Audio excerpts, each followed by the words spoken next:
Well, Eric, thanks for helping my project. It's my pleasure. Could you say a little bit about yourself?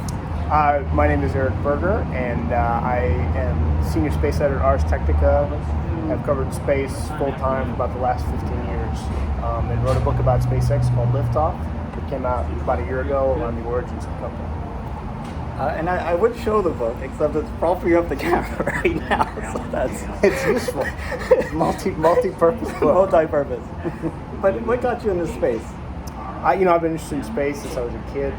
I have a vivid memory of, in maybe second grade, as a class project, writing to NASA and just asking for pictures. And this was in the late 70s or early 80s, and they sent me back these beautiful pictures of Neptune and Jupiter and these lovely 8 by 11.5 crosses.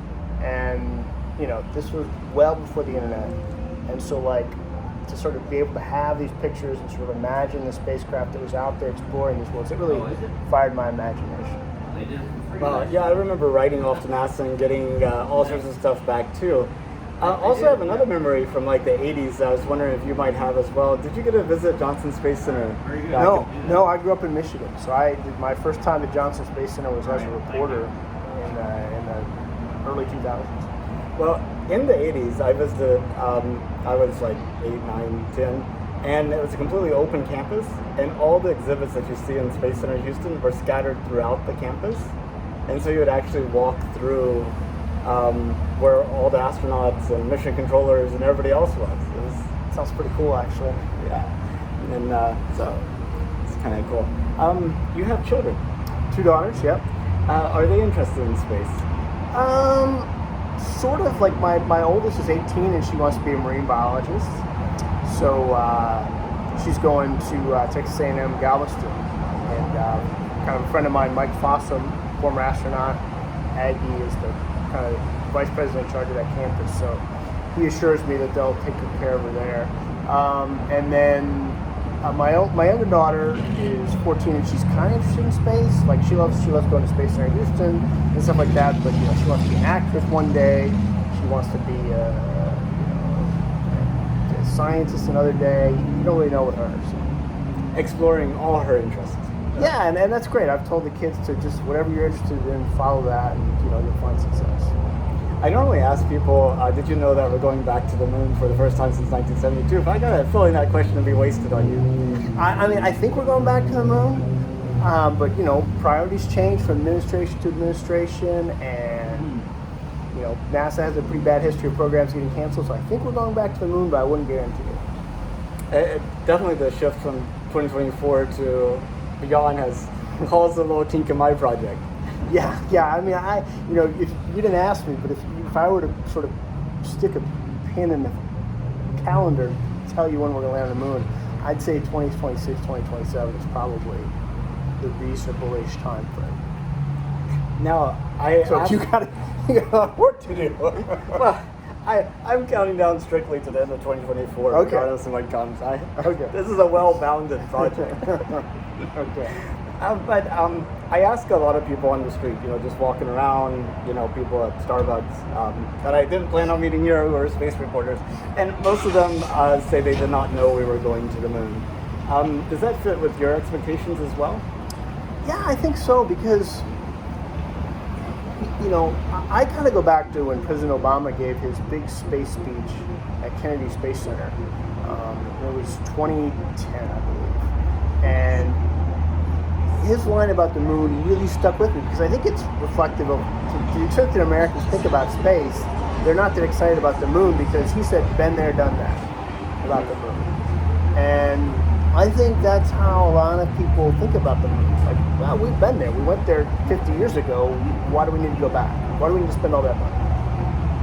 Yeah, I hear that quite a bit. And then also, we've had plans of going back before, and then they didn't materialize. So I think there's a little filter.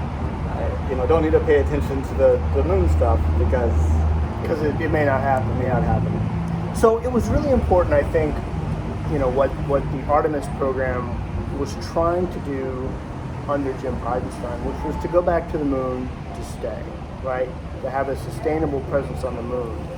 And what he was really trying to sort of get toward was a different way of doing it. And so they're trying to do it more through public-private partnerships. And so if you can generate commercial activity on the moon, if you can get private companies involved in flying people there, then you bring the cost down and it becomes more sustainable to fit it within NASA's budget profile. I don't know if they're going to get there, but that's what they're trying to do, and sort of it's very important, I think, for NASA to stick to that goal of we can't repeat the Apollo program, which was 6 missions, 12 people to the surface of the moon, and then nothing else because it was just unaffordable. And really, the public wasn't all that excited by Apollo 14, 15, 16. No one really cared outside of the space nuts because they're going back up there and going back to the moon. What are they doing there? Well, they're exploring. But, there needs to be some purpose behind it. Well, I mean, even in the movie Apollo 13, you had the mission controller there sitting back in console watching the baseball game. So yeah. I mean, I don't know if that's real, but I'm pretty sure it wasn't real. Okay. Although, I've been told stories about like one time they were watching like football on Thanksgiving, and this was like shuttle mission 50 or something. So it was like really, really routine. And, like they got big trouble for that. So I don't think they did, but I don't know. We'll see. One thing about space, the news today is we no longer have like a front page of a magazine or a newspaper. We don't have like the night news. Pretty much all the news that people get is very hyper-focused on whatever the sites they go to thinks they're interested in. How does that affect the work that you do? Well, I'm very fortunate to work for a website called Ars Technica. And when I left the Houston Chronicle in 2015, where I was sort of the science/space reporter, and so my coverage was much more general toward a general audience. One of the reasons I left to go to Ars Technica was because I could focus solely on space, and I could go pretty deep into the weeds. And so you talked about the specialization. The Ars Technica audience is sort of educated, interested in science and technology, and so they sort of eat that coverage up. But it's not really for a general audience.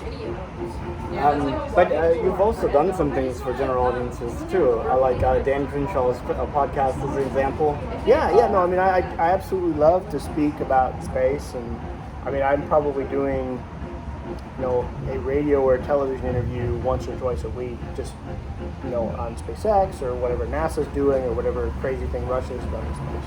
And you also have the Space City weather website as well. Well, that's completely separate, yes. But in Houston, I run Space City Weather, which is weather, not space. Yeah. But it kind of taps into that reaches a very broad audience. Yeah. Like during the recent winter storm in 2021, they went back and did a survey. Rice University did a survey. Actually, it's the University of Houston, of like sort of where people had gotten their information about that winter storm, and like the state of it was like television, like all the aggregate television stations was number one, and then there was all the aggregated radio stations, the Houston Chronicle and the state of Texas and Space City Weather were like in that second tranche. So yeah, that reaches a much broader audience. Have you thought about using that as a mechanism to kind of insert, hey, we're going back to the moon somehow? No. I'm not sure. I don't really cross the lines. Okay. Yeah. Well, if it's safe and affordable, would you take a trip to space? Oh, absolutely. Tomorrow I would get on Blue Origin with New Shepard. I think the real appeal of that capsule is that it's just 2 days of training. It's 14 hours. So, and it's a pretty smooth ride. They've had octogenarians go up, and it's clearly very safe. They've flown that vehicle 20 times now without incident. So I would do New Shepard tomorrow. I think I would do an orbital flight in Crew Dragon. I would, of course. But that's a much more of a commitment. That's like literally months of training. And being in that small of a space for 3 or 4 days is, not. I don't think it's easy. But yeah, absolutely, I'd go to space. I don't think I'd go to Mars. It's a long time, and Earth is the best planet. So, like Inspiration 4, if that was an option, would you have done that? Absolutely. How about what was it called? Dear Moon. if that happens? If that happens, we'll see. I think so, but honestly, I'm going to want to see quite a few Starship missions before people get on that. I think we will. I mean, the whole idea of Starship, which is SpaceX's next generation vehicle, is that it's cheap, you can fly it frequently, and so I think they'll do like 100 Starlink missions before they launch people. And like, if you were to kind of like map things out 200 years in the future, what does it look like to you? I mean, or what would you, better yet, that's a hard question to answer. That's a pretty hard question. I mean, as a forecaster, you're happy to go out 5 days. So 200 years is a bit of a leap. Okay. I can simplify the question. Where would you want us to be in 200 years? I mean, the goal for me, which is why I'm really attracted to the kinds of things that SpaceX and Blue Origin are trying to do, is, and I think humans should expand into the galaxy. And so Mars is not a great planet, but it's the logical first step. I would hope that within 200 years, we're either on worlds around other stars or on generational ships outbound to wherever those destinations are. And I would hope that we're living on Mars, the moons of Jupiter, the moons of Saturn, wherever, and really getting out there and sort of, exploring and living and doing business out in space, because this is a fantastic planet, but its resources are finite.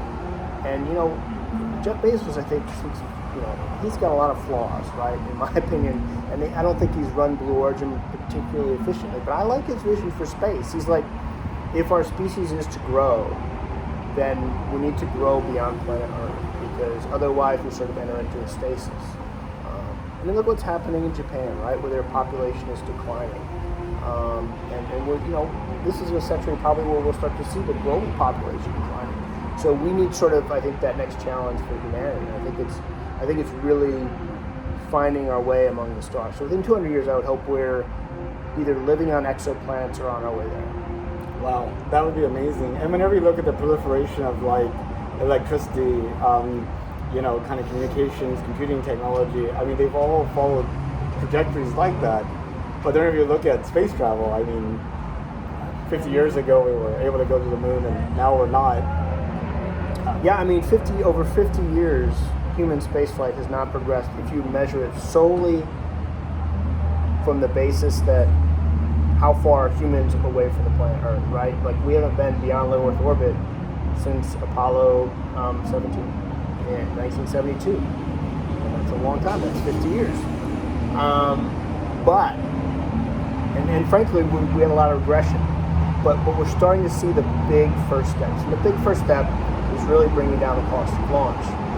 And we're seeing reusable launch vehicles, and that gives me hope, because I think that if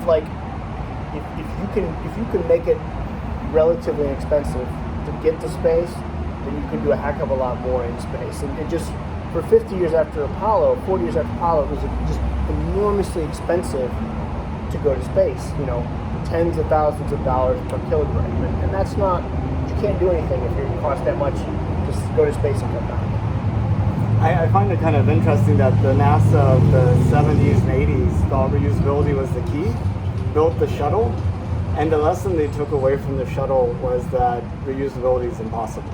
That's kind of like my read on things. I was wondering what you thought. So, one of the cool things about working for the Chronicle for 10 or 15 years was a lot of the old Apollo guys lived down around here, and we're in Clear Lake right now. And so I would go talk to them. And one of them that I got to know was this guy named Bob Thompson. He was a cantankerous old geezer, but he was the original Space Shuttle program manager in the 1970s. And he told me that the idea that the shuttle was going to fly frequently at fast turnarounds for low cost, what his words was utter bullshit.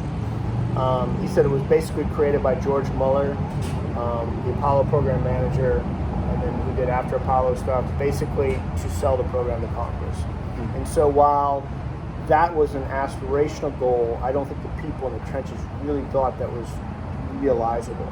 and it certainly wasn't the express goal. Like when you look at what SpaceX is trying to do with the Falcon 9 and Starship, like the goal is rapid, reusable, low-cost space flight. That was never NASA's goal. NASA's goal was safe flight to low Earth orbit.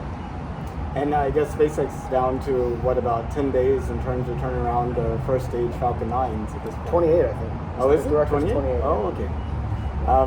I think... Don't quote me on that, but that's my recollection. Get it. 28 days beats the shuttle record. Sure. And the shuttle had thousands of people working on those vehicles at some point. Okay, so imagine this.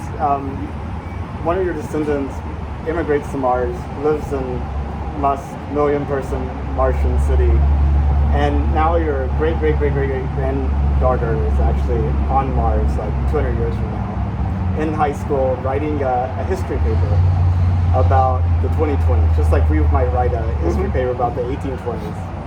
And she's seen this interview to get source material for her project.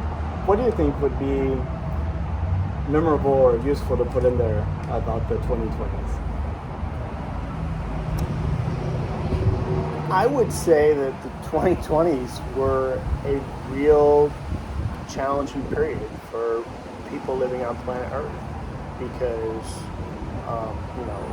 there's this rise of authoritarian rulers in Russia and China and some steps toward that even in the United States. And so the future of democracy, which I treasure, is very much at risk.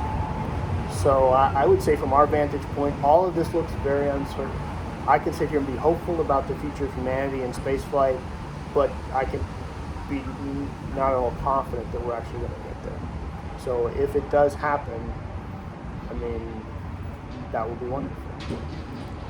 I keep thinking about H.G. Wells' War of the Worlds, about these people on Mars being envious of the people on Earth and like coming and attacking. I was like thinking that's our future selves. If you look at a lot of the science fiction, man, it's the people of Mars and Earth are at war. So it's if you're on Mars 200 years from now, let's be friends. Okay? Let's be friends. We come in peace. Well, I really appreciate your time, and I know we talked about a lot of things, but is there anything that you wanted to talk about that we didn't get to?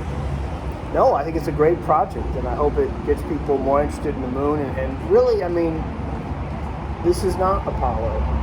Again, this is trying to do things differently, and NASA today really has the right idea. They're trying to sort of do this with public-private partnerships, they have a pretty good idea of where they're going to go, and so it's not Apollo. It's something different. It's something better, and that it hopefully will be sustainable. Well, thank you so much. Really appreciate it. Yep.